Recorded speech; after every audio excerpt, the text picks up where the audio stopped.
joining me today. It's been a little while, Paul. How are you? I'm good. I saw that I was usurped by your nephew. Yes.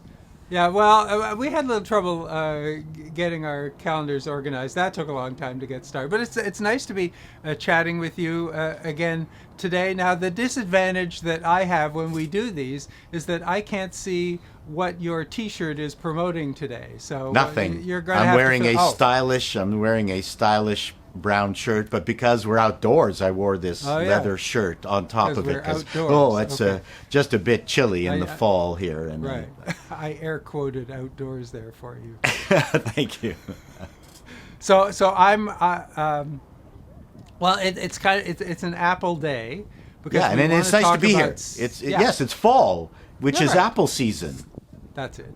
We go picking. We go picking apples or picking on apples. Picking apples. I know. And yeah.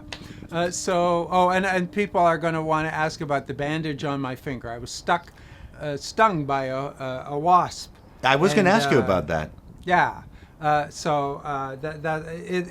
okay, but it's still bruised and blistered. So I'm just hiding the damage from viewers.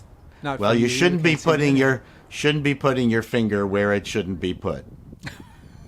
That's right. Well, I was peeling an apple at the time, so I'm not, those. Anyway, enough complaining.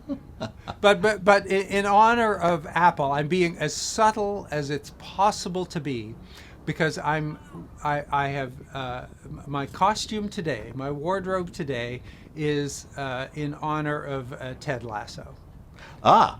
So I'm wearing the white shirt and although I see that on the Warner Brothers site you can actually buy with the AFC Richmond logo. I'm not surprised. There's more merch too. But that's not what I really wanted to talk about. It's a really good show. It is. I'm enjoying it immensely. It's really a remake, a modernized version of Connecticut Yankee and King Arthur's Court, the Mark Twain book. Oh, I drew parallels with it to Mork from Ork. Well, it is an alien. What is it? A fish out of water story. Right, and thankfully they've kind of let some of that go because the not understanding the language. It's hard to think that someone really would have been that would have that lack of knowledge, like not to understand the basics of how English is different from American English. But you've got that down to earth, good old boy American going over to show those Ponzi Brits a thing or two about teamwork and being a good person. I mean, that can only go so far. Well, that's the good part of the show. I mean, season 2 really has been about mental health, and while I appreciate it, some of it feels a little heavy-handed, and the episodes also feel a little bit disjointed somehow to me. Interesting. So the season 2 isn't as good as the first season. I'm not saying that. I'm certainly. Has this become a movie review channel? No. Let's get on with this. But the observation here is that at the end you don't see a credit filmed with iPhone 13 Pro. True. Right? And your review, actually it was funny, your review of the latest of the iPhone 13 presentation was that Apple has found a whole new style for their product launches and announcements. And I agree with everything you say. The production values are through the roof. It is amazing. Wow. Yeah. A lot of money. Honestly, yes, a lot of time. Yeah, Tim would rather spend a ton of money to not get back on that live stage. No amount of money is enough. So he doesn't have to get back on the live stage ever again. Well, but like doing this live, it's not always the most efficient way to get your content across. True. I think that some of it is a little overdone, that there's a little too much emphasis on technique and transitions than there needs to be. Some of it could be a little bit a little more low-key. But again, if less drone would be great. Well, yes. Fewer drone shots would be wonderful.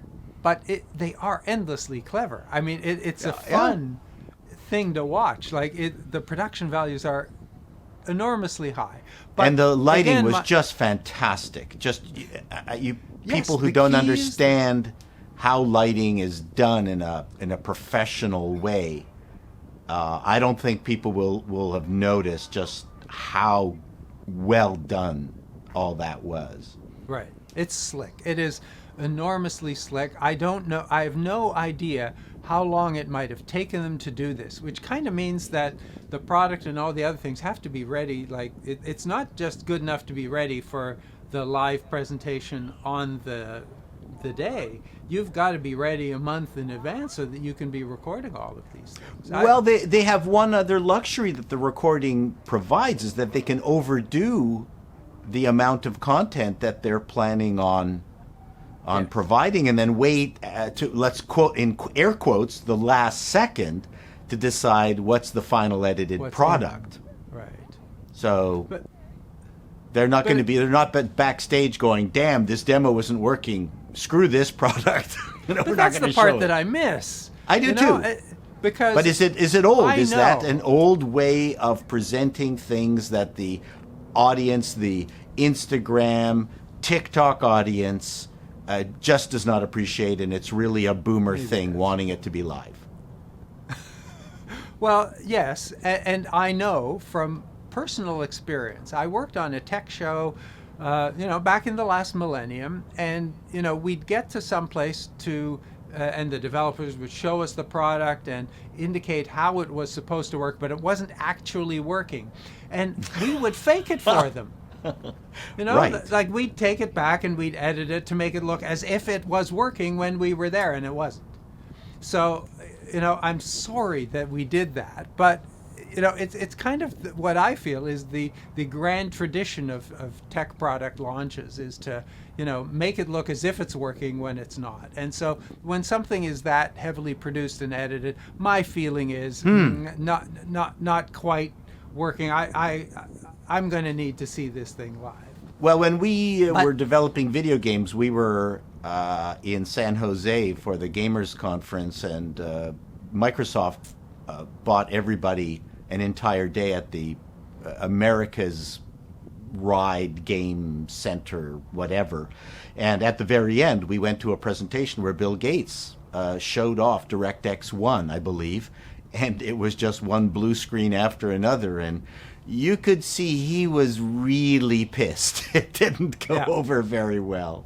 Right, because that's the reality of doing things live, and so there is some fun and there is some advantage in doing that, particularly for those of us who understand how television production works. But again, the point that I wanted to get to was I was very excited by the stuff that they talked about in the photography, and it's more like it's a camera. It's barely a phone. They talked about a whole bunch of stuff that was very interesting to me, particularly for video. The thing does ProRes. The thing does this amazing rack focus trick. But then what I don't think they mentioned in the presentation, but I read afterwards, is that you can, in Final Cut and iMovie, you can do that focus pulling rack thing in post. In post, and you can change your mind. Yes. Yeah, you can focus, which I thought, well, that's amazing. Like what was that? There was a camera that started with L. Lumix does post focus now. My camera here that I'm shooting on, if I shoot at 1080p, I have a post focus option. I can shoot a bunch of footage and then later on decide what's going to be in focus, which in the case of the Lumix means none of it. Sorry, that was incredibly cruel. I had to do it. Even though I'm a Lumix user, the joke, you have to be in the service of the joke. That's what comes first. Right. The joke is paramount. Is paramount. Right. So I was really excited by that, and actually excited enough that I've ordered one, and I'll be doing some videos. I look forward to the review demonstrate now. That. But wait, I'm still not getting Okay, to okay. my point, which was sorry. that in spite of all of this, they didn't produce the video. At the end, it didn't say produced on an iPhone 13 Pro. So I'm saying that's next show. Yeah. Well, I'm hoping, but I think they have to do that. I don't think they have a choice. They do. Right. If they want to stand up for all of you get Catherine Bigelow, but you can't eat your own dog food. You know. I know. No, that's a good point. It would have been more impressive if at the end of this presentation they went, by the way, this entire presentation was shot on the iPhone 13. Yeah. Yes. Maybe the iPhone 13 wasn't ready by the time they shot that video, but I completely agree with you. Well, it's not ready. Yeah. I'm waiting several weeks to get mine. The 13 is available, but the Pro apparently is a little bit further down the calendar. It's not as bad as trying to wait for an all-electric. Oh no, that's my next topic. Well, I've already seen a music video shot with it that looked really, really good right. in cinema mode or whatever. So it was at 1080p, and it was fascinating. And the visual language of the weirdness of its focusing choices actually didn't bother me at all. Right. It's going to take a little bit getting used to, but I think that it's going to be very interesting. Like, my thought about this was that we've been used to old school rack focus, where the lens does the work. Or the cameraman or the camera operator, the grip, does the work. Well, manipulates the lens to. Because your camera person is behind and then you've got a person on a stool on the sledge. Yes. Pulling focus. Yes. Yeah, the sled, whatever. The thing on the rails. Pulled by huskies. I got it. Pulled by huskies. But it's the lens that's creating the effect for us. That actually does that's what you're seeing is elements in the lens are changing, and that's how the focus is racking. But now it's all going to be electronic, and I think that's going to be interesting. That it's a change in our visual perceptions of how these things work, and I think it's going to be interesting. It's going to be fun, which is why I ordered one, which is why I want to try it. I can't wait to see how I would use this, how that technique is going to change the videos that I make. I think it's going to be really an interesting step forward. Well, I don't think you're going to be using it for our home movies, but maybe we can take some of my sketches and maybe shoot one. A dramatic moment, reenactment, or an enactment, and shoot it the way you would do it as a DOP, right. With pull focus and all that stuff, and moving the camera around like the gimbally thing. What's it called? The gimbally thing. Yeah, but the one that you put you attach to your body. What's that old system called? Steadicam. Steadicam. There you go. Yeah, sort of a Steadicam kind of affair. Keep the camera moving and see what we can do. Right. I won't do a horror thing. I won't write a stupid horror parody. I'm tired of those. Why is every amateur film a horror film? I don't know. Because it's the easiest thing to get a rise out of the audience. It's the first thing that you do if you're doing the Roger Corman School of filmmaking. Right. I suppose. And I can enlist my neighbor James to help up with the lighting. Oh, that'd be great. Yeah. So let's do that. When you get your phone, let's set it up and we'll shoot a 3 to 5 minute sketch. Reenactment of you with a canoe. I don't think you could have that enough of a pull focus for that thing. That canoe's big. No, that's huge. We'll find a small light canoe. I have a small light canoe. Oh, cool. Okay, that I can put to my head. No, that's too much of a. Too old. I've got a sketch. Past that. I've got a sketch about a country music singer whose father has come back after being away for 40 years of his life, and and the son comes into his trailer and says that he's got to kill his dad because all his music, his inspiration came from his dad leaving him when he was young. But now that his father has come back into his life, all his music has dried up, and the record companies are after him. His wife is leaving him, so he's come to see his dad and kill him so he can get his inspiration back.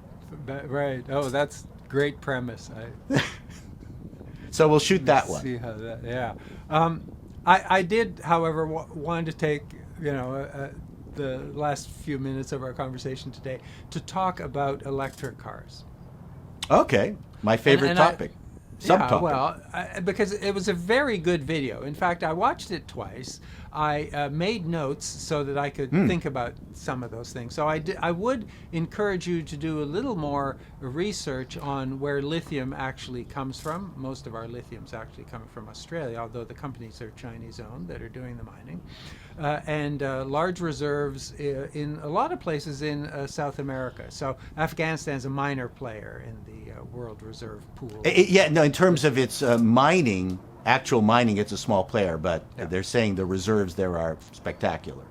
No, the size of Bolivia is what.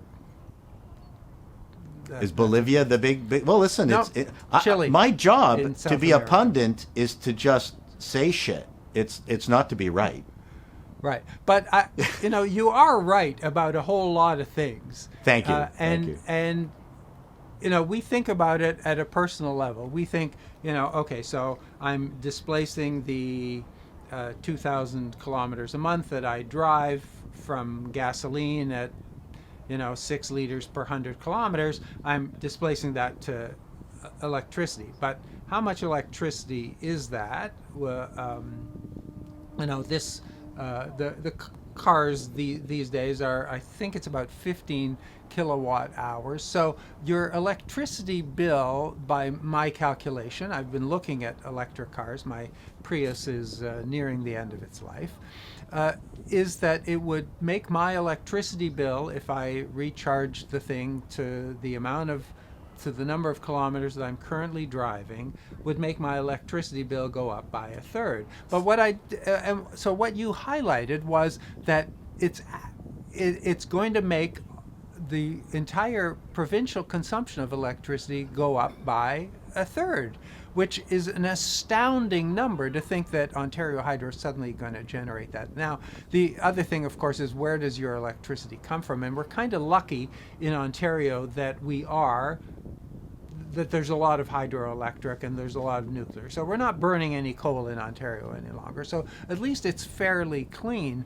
But if the output of coal burning plants is about to go up by 30% or more, in order to accommodate all of us charging our electric cars, that's an enormous problem. And not every jurisdiction across North America is as lucky as we are.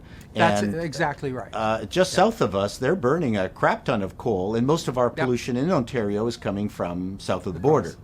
Unfortunately, the border, the COVID barrier, does not stop pollution from coming over the border.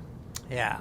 So and then I hadn't thought about, I heard the story about both owners being told to park far away from other cars and buildings and not to park in underground garages, etc. But it hadn't occurred to me that, what kind of an inferno is created. And here's, the next disaster movie that we're likely to see starring Will Smith, say, that an entire building is jeopardized because of some electric car in the underground garage has just caught fire, and now there's another electric car over there, another one over there, and I don't know. It could be just. So I wanted to I'll make clear now, and I make clear in my video, is that I'm not against electric cars. It's just that we need to think about people are not talking about all the details. That's what was bothering me, and that's really was the impetus for the video. Is that the government will make a pronouncement that all new cars have to be EV by 2035. That's what the government in Canada and the EU have said, and that's just passenger cars, not transports. But let's just take a look at the implications of that. Right. One reader posted that a gasoline fire a car is 300-ish degrees Fahrenheit, I believe, and an EV fire is 1,000 to 1,200 degrees. Right. So Yeah. No. that can melt concrete. I mean, or Right. severely Are fire affect departments ready for this? concrete. They're not. No. They have to travel with giant ashtrays on the back of their That was a funny fire bit. trucks with yes. sand. Because that's the sand only way in to it. douse So the that's thing. that's ultimately really only, was the point of my video. It was not an anti-EV video. It was an anti-preparedness Right. video. Are we ready for this? Are Right. we ready for what's going to happen to the last, when gas cars are down to 20% and you're down to 20% of the gas stations or potentially less that we have today? Yeah, the tipping point. Are the oil companies going to abandon gas stations and force governments to take over all gas stations just to... Because it's no longer profitable. No longer profitable, but there's still a ton of gas cars on the road that the federal government makes money off of, ironically, through taxes. So suddenly, is it the federal government they're going to dump all this stuff onto? Right. Again, no one is talking about this. And insurance. And from a personal point of view, I think electric cars right now is part of a mix of all sorts of different fun and interesting cars and also a crap ton of boring cars. Once it's just electric... Once it's just electric, it's going to be really boring. The cars are going to be unbearably the same and boring.